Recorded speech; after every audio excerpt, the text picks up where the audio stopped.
आप सबका अनन्य प्रेम शुरू हो गया है।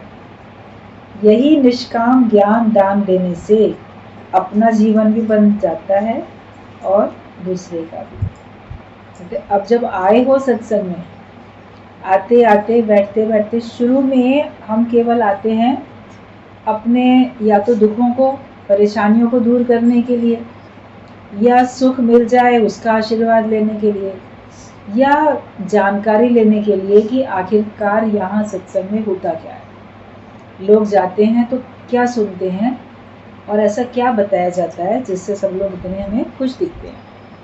तो क्यूरियोसिटी होती है।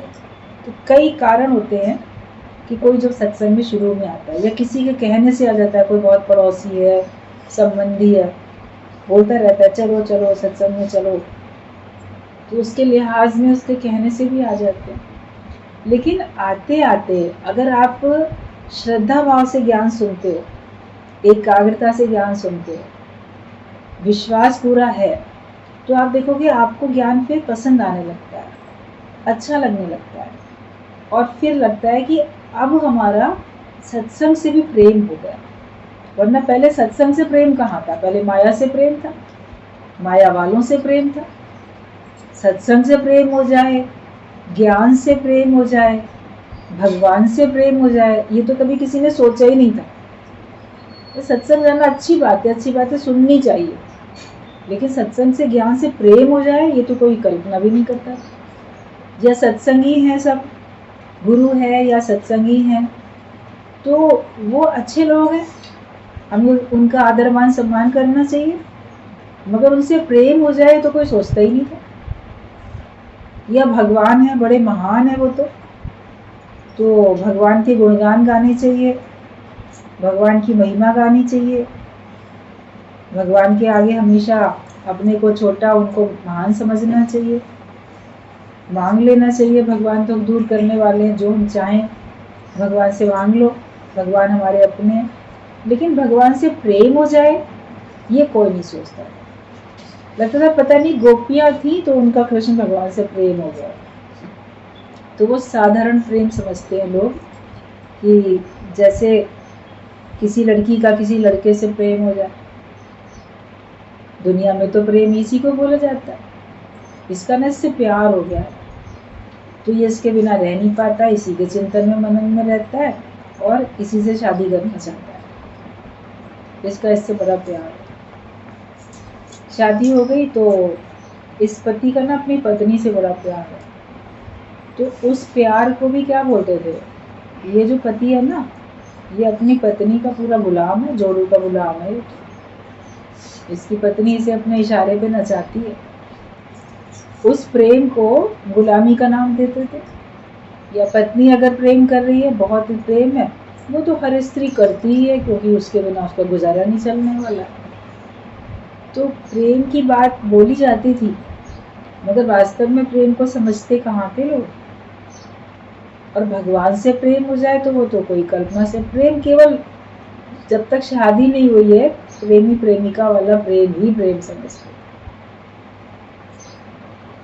पहले कभी होता था कि हाँ देश से प्रेम है, हमारे को हमारे देश से प्रेम है, तो उस प्रेम में क्या होता था कि हम अपने देश पे दूसरे देश वालों का कब्जा नहीं होने देंगे, हम अपने देश का नाम खराब नहीं करेंगे, हम एक जिम्मेदार नागरिक बन के चलेंगे, अनुशासन में चलेंगे। तो उस प्रेम में ये सारी बातें होती थी, देश से अगर प्रेम है तो। लेकिन प्रभु से प्रेम वो तो सत्संग में आके सीखते। तो लगता है कि जैसे अब जो प्रेम हुआ, पहले प्रेम हमें कुछ मिल रहा है, सुख मिल रहा है, इसलिए प्रेम है, लेकिन फिर धीरे धीरे आपको कुछ चाहिए भी नहीं, लेकिन आपको अब अनन्य प्रेम हो जाता है, ये अन्य कुछ है ही नहीं है। वरना संसार में जो प्रेम होते हैं उसमें चाहे देश से प्रेम करो, अपने परिवार से प्रेम करो, पति पत्नी प्रेम करें, बच्चों से प्रेम करें, माता पिता से प्रेम है, जिसके साथ भी है, तो उसमें अनन्य प्रेम तो नहीं होता ना। उसके साथ है तो दूसरे के साथ भी है। आपको अपने पत्नी से प्रेम है तो आपको अपने माता पिता से भी प्रेम है, तो आपको अपने बच्चों से भी प्रेम है, आपको और भी लोगों से प्रेम है।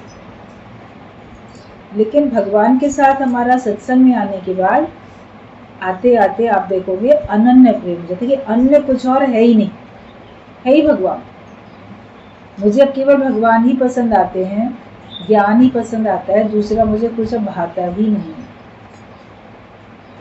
हमें कुछ और कहीं और का आकर्षण अपनी ओर आकर्षित कर ही ना पाए तो आपका दोबारा जन्म नहीं होगा। और अगर आपका ये अनन्य प्रेम नहीं हुआ, प्रेम रहा मगर अनन्य नहीं हुआ, तो फिर आपका दोबारा जन्म। भगवान कृष्ण ने भगवत गीता में बोला है कि अनन्य भक्ति से और अव्यभिचारी भक्ति से मैं मिलता हूँ। मतलब आपका योग तो तभी लगेगा, भगवान की प्राप्ति तो तभी होगी जब अनन्य, कि अन्य कुछ और है ही नहीं तुम्हारे लिए, अव्यभिचारी भक्ति की, बस तुम्हारे अलावा मैं किसी और को प्रेम करता ही नहीं। तो ऐसी स्थिति जब होती है, ऐसी भावना जब पक्की हो जाती है, तब हमारा योग पूर्ण होता है और तब हमारा जन्म मरण का चक्कर समाप्त होता है। आते आते बैठते बैठते अनन्य प्रेम, प्रेम कहो या भक्ति कहो, एक ही चीज होती है। ज्ञान में आने के बाद प्रेम और भक्ति आपको एक समझनी है, क्योंकि ये शुद्ध प्रेम है, आत्मिक प्रेम है, पवित्र प्रेम है। जैसे भक्ति में शुद्धता, पवित्रता होती है, तो वो भक्ति या प्रेम एक ही चीज है। तो आते आते अभी सब लोग देखना अपने अपने मन से कि अब आपका धीरे धीरे ना सब तरफ से मन हटता जा रहा है, और सब तरफ से मन हटके एक भगवान में हमारा मन लगता चला जा रहा है। अब हमको जैसे भगवान से ही प्रेम है, और ये प्रेम हमको परमात्मा से पहुंचाता है। प्रेम के जरिए मैंने प्रभु को पा लिया। प्रभु को पाते हैं तो हम प्रेम के जरिए ही पाते हैं, क्योंकि इस प्रेम में हमारे से हमारा देह भाव भूलता है। कहा जाता है पीवत प्रेम बिसर गई काया। जैसे आपने प्रेम का प्याला पी लिया तो आपकी काया आपसे भूल जाती है, आपकी देह जो है वो आपसे भूल जाती है। वरना तो शराब पियो तो थोड़ी देर के लिए भूलेगा जगत, अपनी देह फिर याद आएगी। लेकिन प्रेम के भाव में रहेंगे तो आपसे ये संसार भी, अपनी देह भी, इसके दुख सुख भी आपको प्रभावित नहीं करते। जैसे भूले पड़े हैं और याद है तो केवल एक भगवान याद है।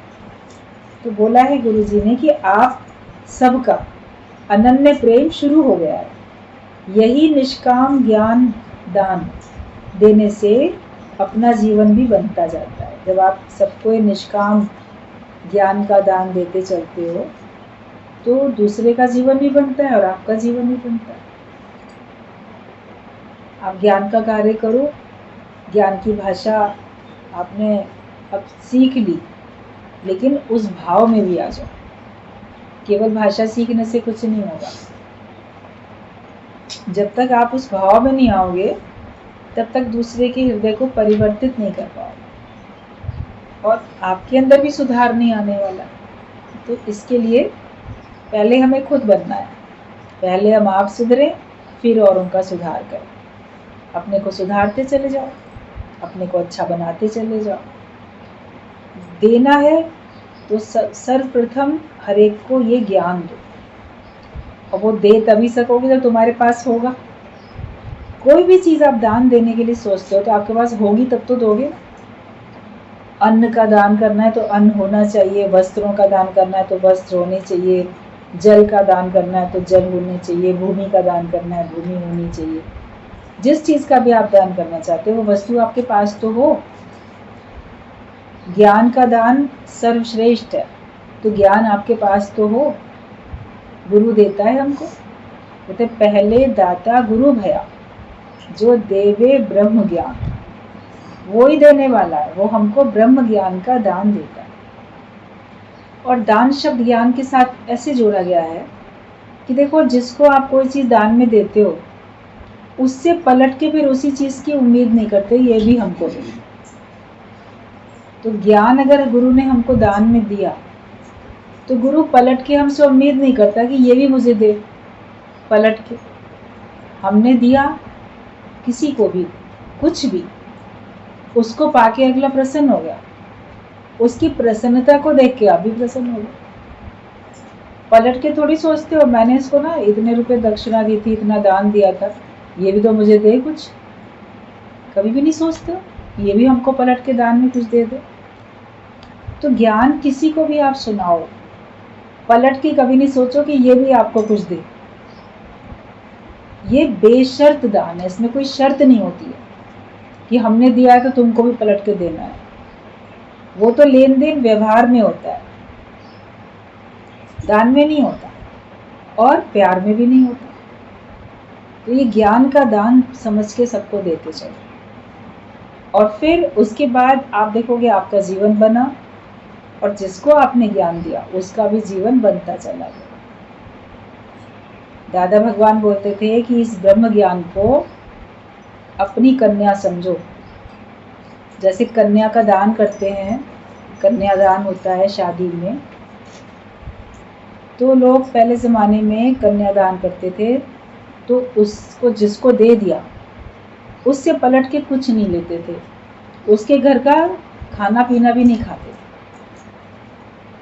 फिर बाद में धीरे धीरे व्यवस्थाएं कुछ बिगड़ती चली गई, मजबूरियां होती चली गई, तो लोगों को जाना पड़ता था, रहना पड़ता था, खाना पीना पड़ता था, तो बदले में वहाँ पैसे दे के आते कि नहीं लड़की के ससुराल में, लड़की के घर में गए हैं तो अभी हम ऐसे तो नहीं खा पी सकते हैं, हम दे के ज़रूर कुछ आएंगे, मुफ्त में नहीं रह के आएंगे, मुफ्त में नहीं खा के आएंगे, क्योंकि हमने इस परिवार में, इस घर में कन्या का दान किया। तो पलट के लेने की उम्मीद थोड़ी करते थे, यथासंभव जितना हो सकता था अपनी ओर से देना ही होता है। तो दादा भगवान बोलते थे ब्रह्म ज्ञान को अपनी कन्या समझो, जिसको वो दो उससे पलट के एक गिलास पानी की भी उम्मीद मत रखो कि ये मुझे पानी भी पूछे, मुझे थैंक यू भी बोले, कुछ मत उम्मीद करो। तुम देते चले जाओ, बस तुम्हारा काम है देना, और तुम जितना देते जाओगे उतना तुम्हारे पास बढ़ता चला जाएगा। ज्ञान एक ऐसी चीज़ है जितना बांटो उतनी बढ़ती है। नित नित होत्सव आया, ज्ञान बांटने से बढ़ता ही जाता है, प्रेम बांटने से बढ़ता ही जाता है। और दूसरी बात होती है, अपनी कन्या को आप किसी योग्य व्यक्ति के हाथ में सौंपना पसंद करते हो। कितनी इंक्वायरी कर लेते हैं, घर कैसा है, परिवार कैसा है, लड़के का आचरण, स्वभाव, चाल चलन, परिवार का आचरण, स्वभाव, चाल चलन, क्या काम करते हैं, है क्या क्या उनके पास, सब कुछ अच्छी तरह से देखभाल करके तब माता पिता अपनी कन्या सौंपते हैं। तो तुम भी थोड़ी देखभाल कर लो ना, समझ लो कौन उत्तम जिज्ञासु है कि कौन है। आप ऐसी राह चलते लोगों को ज्ञान बताते चलते, वो तो एक संदेश देना हुआ, जैसे आपने ऐसे किसी को बता दिया, लेकिन किसी का जीवन अगर वास्तव में बने तो उसके लिए आपको उस पर ध्यान भी तो देना पड़ेगा। ये ज्ञान के लायक है भी कि नहीं है। थोड़े दिन किसी को ज्ञान सुना के आपको समझ में आएगा ये ज्ञान के लायक है कि नहीं है। आपको लगेगा यहाँ मेहनत करना सफल हो रहा है, यहाँ ज्ञान सुनाना सफल हो रहा है, और यहाँ पे ज्ञान सुनाने में व्यर्थ जा रहा है, इसमें कोई सुधार नहीं आ रहा और सुधरने की कोई इसमें गुंजाइश भी नहीं है, या ये ज्ञान सुन के उसका दुरुपयोग कर रहा है। आपको बात समझ में आने लगेगी। फिर जब समझो कि अगला इंसान लायक ही नहीं है, भगवान कृष्ण ने भगवद गीता में बड़ी अच्छी अच्छी बातें बताई, बीच बीच में पढ़ा करो सब लोग।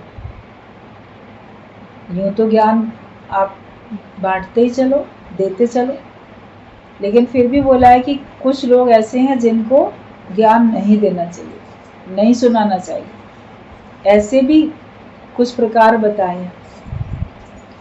जो सुनने की इच्छा नहीं रखता हो, जबरदस्ती मत सुनाओ किसी को ज्ञान। जो तप नहीं करता, तपस्या नहीं करता, जैसे कि जिसको संयम नहीं है उसको नहीं सुनाओ। जो निंदक है, निंदा करने वाला है, उसको भी ज्ञान सुनाना व्यर्थ है। ऐसे कि कैसे कितनी बातें बताई गई कि इन को भी ज्ञान सुनाने से कोई फायदा नहीं है। मतलब कि आप जो योग्य हो उसी को ब्रह्म ज्ञान दो। कौन योग्य है कौन नहीं है तो पहले से तो नहीं पता चलेगा, लेकिन थोड़ी देर कुछ दिन उठने बैठने से आपको समझ में आएगा। विवेक हर एक के पास है, आपको समझ में आ जाएगा। तो ज्ञान भी किसी योग्य के हाथ में देते हो तो वो ज्ञान सफल होता है। बाकी तो कितने हैं वो सुनते हैं फिर छोड़ देते हैं। तभी बोला गया कि करोड़ों लोग सुनते हैं, हजारों सुनते हैं, उनमें से कोई बिरला अपना जीवन बना पाता है, उनमें से कोई मुक्त हो पाता है। सुनते तो सभी हैं, भीड़ की भीड़ आती है, बहुत लोग सुनते हैं, लेकिन जितने लोगों ने सुना सारे मुक्त थोड़ी हो जाते हैं। क्यों नहीं हो जाते मुक्त? मुक्त हो सकते हैं, लेकिन वो मुक्त होना चाहते नहीं। जो मुक्त होना चाहेगा वो मुक्त होएगा, जो आवागमन के चक्कर से छूटना चाहेगा वो छूटेगा, जो नहीं चाहेगा नहीं छूटेगा। बाकी सबने अपना लक्ष्य बना रखा है कि हमको बस इतना ही सुनना है, हमको बस इतना ही समझना है, तो वहीं तक उतना ही समझ के वो रह जाते हैं। कोई होते हैं जो पूर्ण बनते हैं, आप उनमें अपना नाम लिखाओ, तुम्हारी गिनती उनमें हो जाए कि जो पूर्ण बनते हैं। ये अपने से विशेष श्रम करने की जरूरत होती है कि हम अपने को इसी जन्म में पूर्ण बना लें। अपने से मेहनत करें कि मन हमारा दसों दिशाओं में ना भटके। हम अपने मन में केवल ज्ञान को धारण करें, केवल भगवान को धारण करें। अभी बात चल रही थी ना कि तुम्हारे अंतःकरण में पुरानी बातें भरी पड़ी हैं, जीव भाव की बातें, अज्ञानता की बातें, वो तो जन्म जन्म से करते आए हो ना, वो ही अभी भी है। तो तुम्हारे अंतःकरण जो हो गया है बड़ा पुराना, अब इसको चेंज कर लो। घर की कोई चीज़ें पुरानी हो जाती हैं तो कबाड़ी को दे देते हो, ये अब हमारे काम की नहीं है। उनमें भी जो लगता है संभावना आगे काम आ सकती है, तो उसे कबाड़ी को देते देते भी नहीं देंगे, रख लेंगे। तो तुम सोचते हो कि अज्ञान जो है ना, जीव भाव अज्ञान आगे कभी मेरे काम आ सकता है तो बेकार, मगर क्या पता कभी काम आ जाए, इसलिए आप उसको संभाले रखते हो, लेकिन वो नहीं आएगा काम में।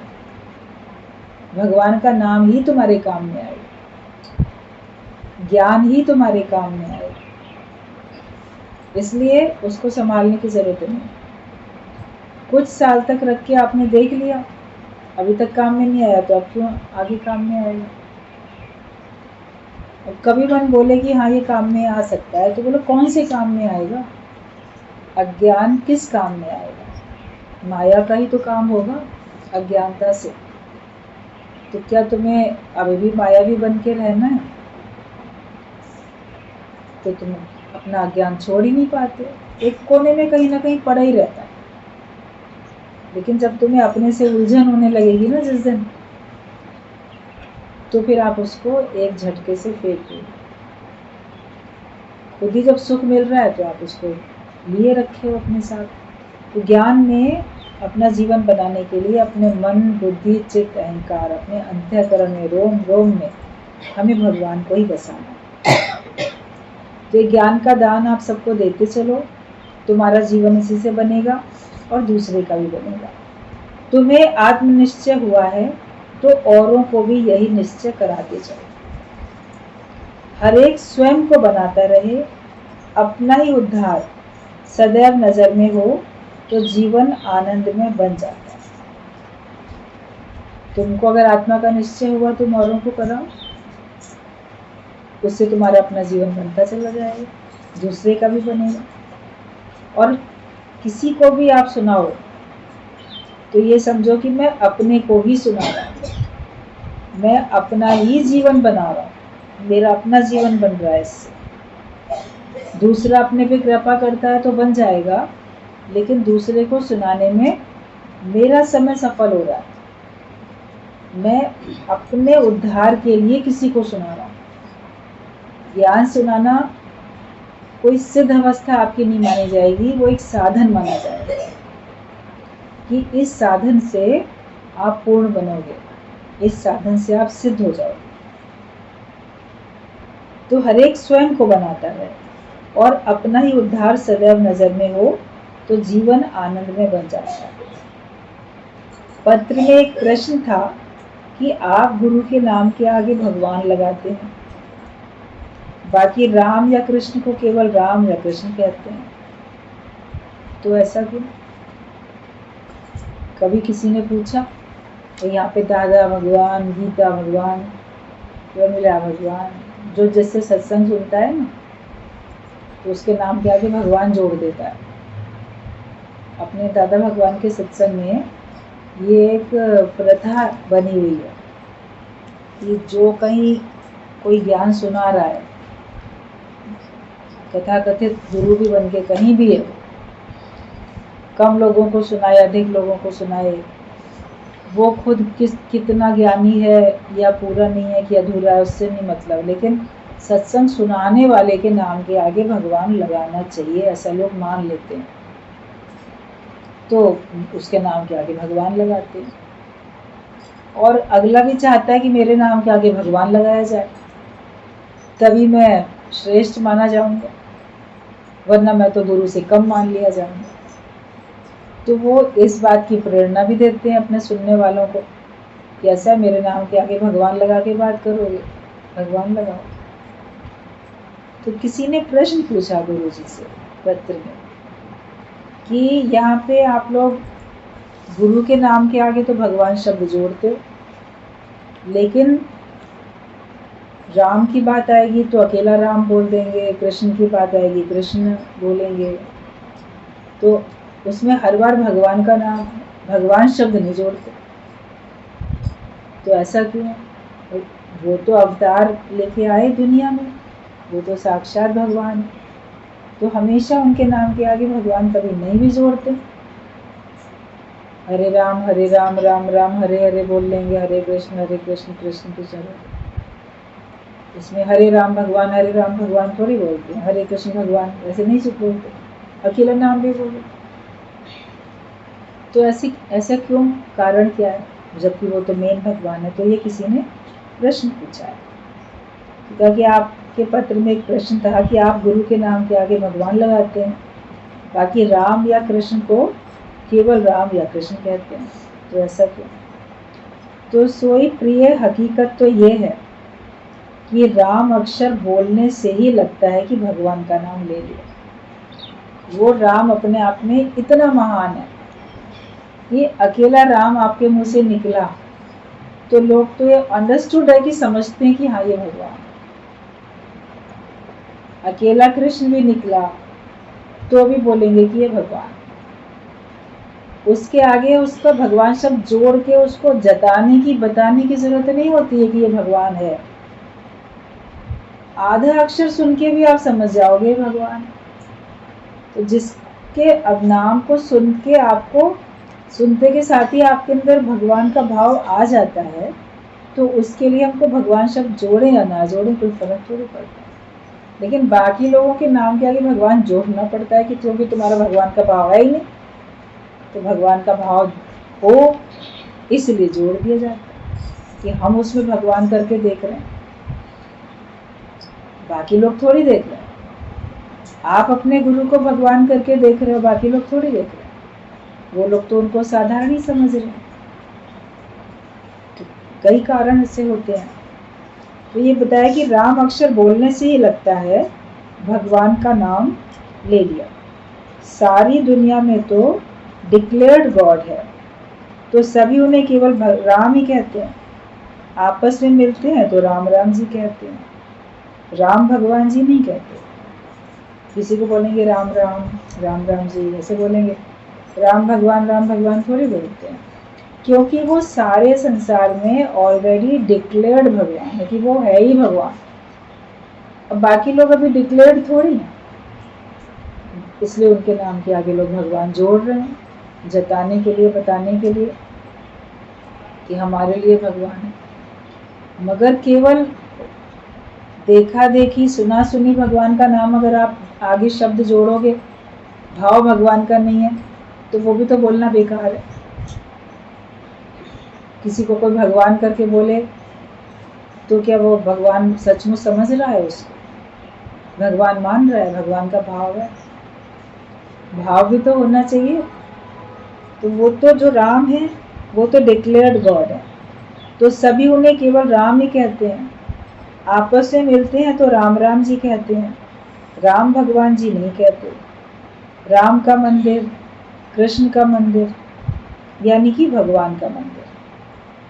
ये नहीं कि राम भगवान का मंदिर, कृष्ण भगवान का मंदिर, ऐसे अकेला राम का मंदिर है, कृष्ण का मंदिर, गोविंद जी का मंदिर, कुछ भी बोल देते हैं,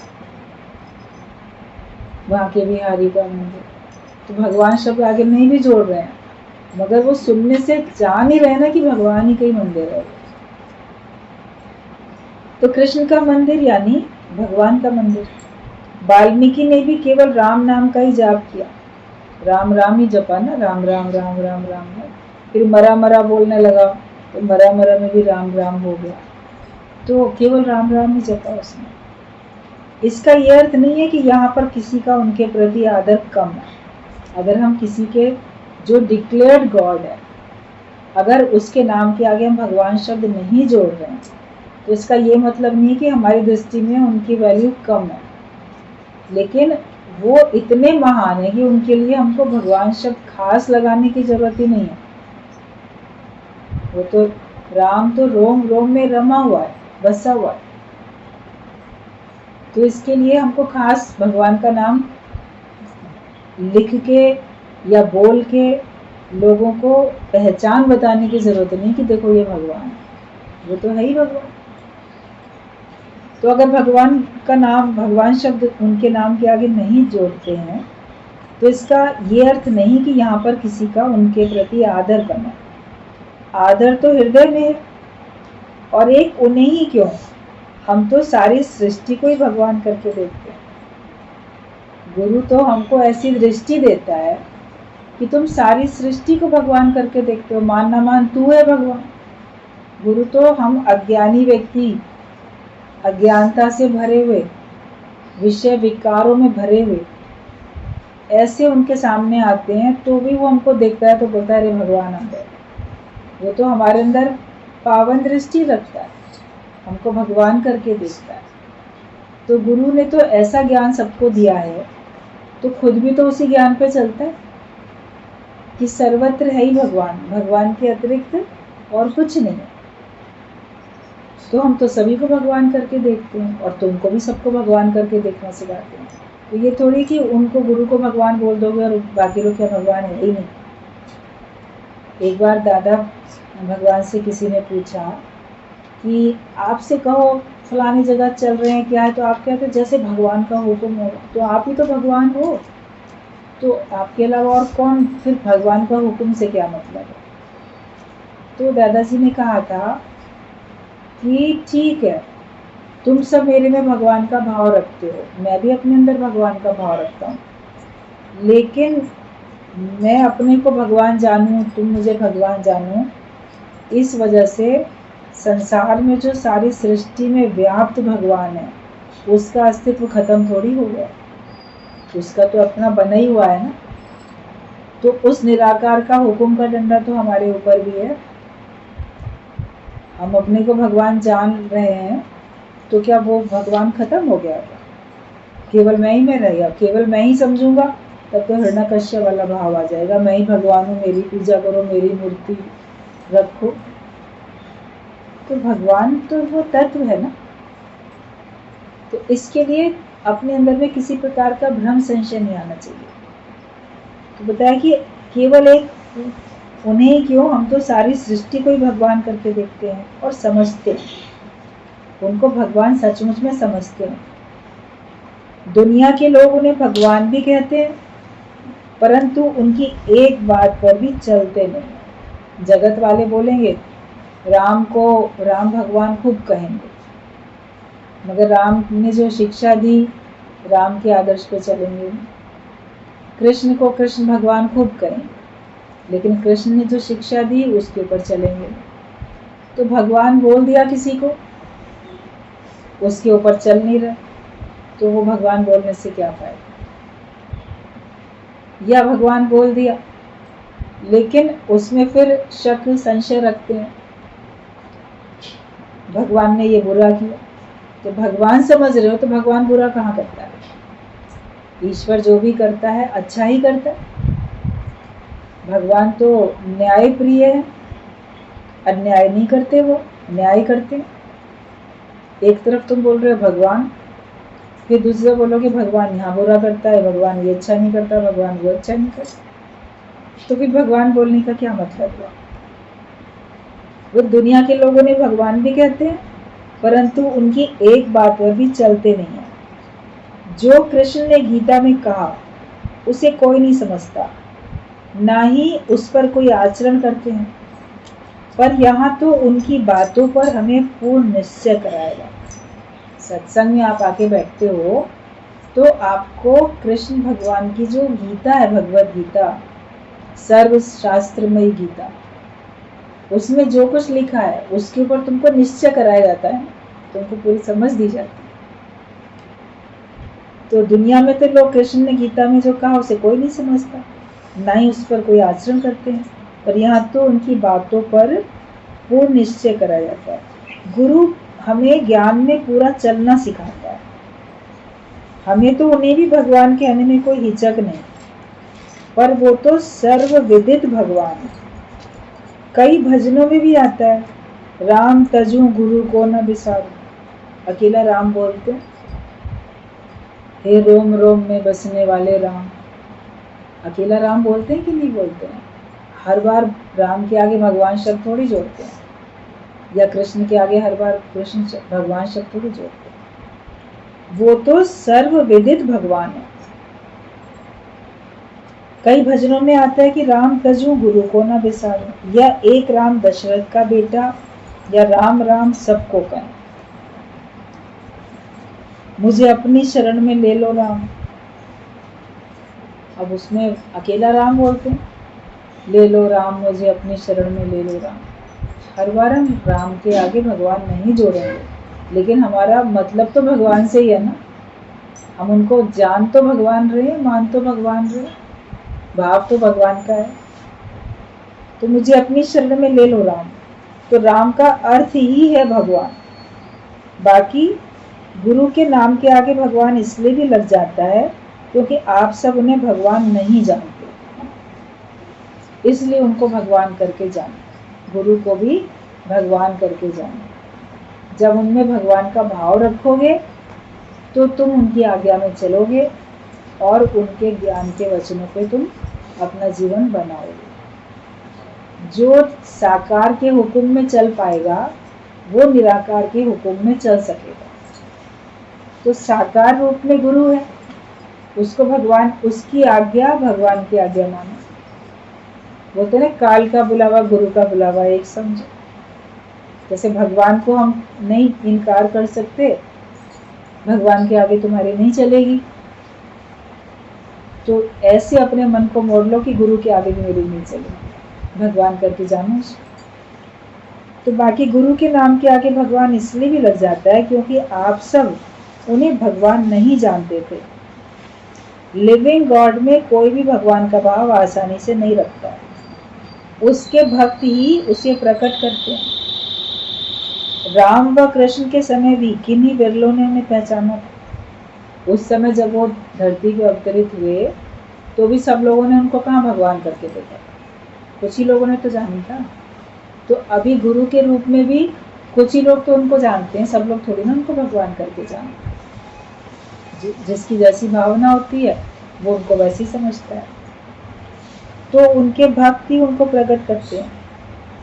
तो कृष्ण व राम के समय भी किन्हीं विरलों ने उन्हें पहचाना था। खैर कबीर ने तो गुरु को भगवान से भी ऊंचा दर्जा दिया है कि गुरु गोविंद दो खड़े काके लागू पाए, बलिहारी गुरु आपने जिन गोविंद दियो मिला। तो कबीर ने तो बोला कि गुरु का दर्जा तो भगवान से भी बड़ा है। और भगवान राम ने रामचरितमानस में शबरी को जो भक्ति बताई है, नवदा भक्ति, 9 प्रकार की भक्ति, उसमें बोला है कि संत को मुझसे भी अधिक करके दो। पढ़ो आप रामायण। जिस समय वो जाते हैं शबरी के जूठे बेर खाते हैं और वो उनसे प्रार्थना करती है, आप मुझे कुछ बताओ। कहते तुम्हारी तो भक्ति इतनी प्रबल है कि तुम्हारे कारण से भगवान खुद तुम्हारे पास खींच के चले आए, और तुमको तो अब उनका लोक मिल ही रहा है, लेकिन फिर भी मैं भक्ति के बारे में ही तुम्हें और बताता हूँ। तो भगवान राम ने 9 प्रकार की भक्ति बताई है। तो उसमें उन्होंने भी खुद कहा है, संत को मेरे से भी अधिक करके देखो, कबीर ने भी बोला। फिर एक बार किसी ने कहा कि भगवान से अधिक करके देख लेंगे, भगवान तो नहीं देखेंगे। अरे भगवान देखने के बाद ही तो उससे अधिक देख रहे हो ना, कि उस निराकार परमात्मा का जो भी आदेश है, जो हुक्म है, या जो वो हमको समझाना चाहते हैं, वो किसी न किसी के माध्यम से तो समझाएंगे। अभी सभी कहते हैं कि भगवान देता है, हर एक को भगवान दे रहा है, प्रारब्ध अनुसार मिल रही है, लेकिन देने वाला भगवान। तो भगवान कैसे दे रहा है? किसी न किसी के माध्यम से ही तो दे रहा है। परिवार में सारे लोग होते हैं, किसी न किसी के माध्यम से सबको भगवान की तरफ से मिलता है। सबका प्रारब्ध का जो भी लेन देन है वो सब एक जगह से आके सब में बढ़ जाता है। तो भगवान किसी के माध्यम से ही तो देते हैं। तो ज्ञान भी तो भगवान किसी के माध्यम से, गुरु के माध्यम से दे रहे हैं। जब धन दौलत माया तुमको किसी के माध्यम से मिलती है, किसी को पिता के माध्यम से गुजारा होता है, किसी को पति के, पुत्र के, किसी को अपने स्वयं के, किसी को कैसे, कोई ना कोई वानक बन जाते। तो भगवान किसी ना किसी के जरिए ही तो देते हैं। तो है तो भगवान ही ना। किसी प्रकार का भी भ्रम संशय हमारे अंदर में होना नहीं चाहिए कि कोई बिरला पहचान पाता है, वो बिरले हम हों। हमारी दृष्टि ऐसी बन जाए कि हमको कण कण में, जर्रे जर्रे में, हर एक में, जड़ चेतन हर एक में हमको भगवान ही भगवान नजर आने लगे। बस यही दृष्टि अपनी बनाओ, तो फिर उसी दृष्टि से तुमको सारी सृष्टि में भगवान दिखेंगे और तुम भगवान से मिलकर फिर एक हो जाओ।